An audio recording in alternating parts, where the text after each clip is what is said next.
À l'origine de la brouille diplomatique entre la France et l'Algérie, ces propos qu'aurait tenus Emmanuel Macron en marge d'une rencontre avec des petits-enfants de Harki, c'était en octobre dernier. Ils avaient été rapportés dans les colonnes du Monde. La nation algérienne post-1962 s'est construite sur une rente mémorielle et qui dit « tout le problème, c'est la France ». Toujours d'après le journal Le Monde, le président français se serait également interrogé sur l'existence d'une nation algérienne avant la colonisation française. Tollé immédiat, Alger rappelle son ambassadeur à Paris et interdit le survol de son territoire aux avions militaires français. Pour les Algériens, Emmanuel Macron est allé trop loin, lui qui pourtant en 2017 qualifiait la colonisation de crime contre l'humanité.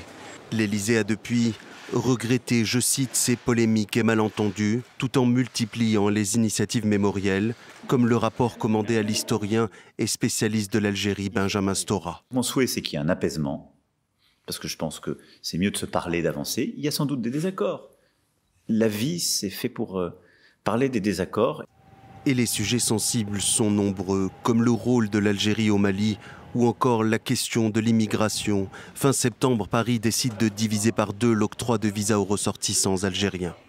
Pour Abdelmajid Tebboune, pas question de faire le premier pas pour apaiser les tensions sans certaines conditions. Le respect total de l'État algérien. La France devrait oublier que l'Algérie était autrefois une colonie. Aujourd'hui, l'Algérie est forte grâce à la puissance de son armée et à son peuple courageux. L'histoire ne peut pas être changée et nous ne pouvons pas changer l'histoire juste pour faire plaisir aux autres. La dernière crise aussi grave entre Paris et Alger remonte à 2005, lorsque le Parlement français avait adopté une loi reconnaissant le rôle positif de la colonisation. L'un de ces articles contestés a depuis été abrogé.